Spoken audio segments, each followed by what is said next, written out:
This girl's feet get pretty long. All these feathers and stuff come up, and when it gets rainy like this, then it gets real unruly. So you can use this Pet Union grooming kit. Let's get her cleaned up.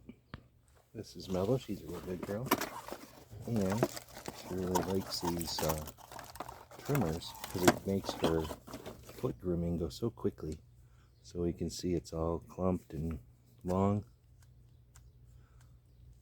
Get it between sizes there. I like to come in from the front, which kind of goes against the grain, and you can say I go between her little pads there. Nothing gets touched. And once I've gotten them from the front, then I come forward. I can see a lot easier. Then I'll go to the claw or her nails and come back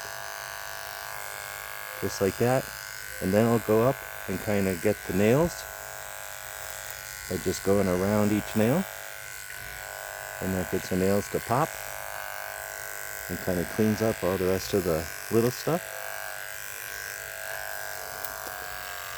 A little bit like this, a little bit like that.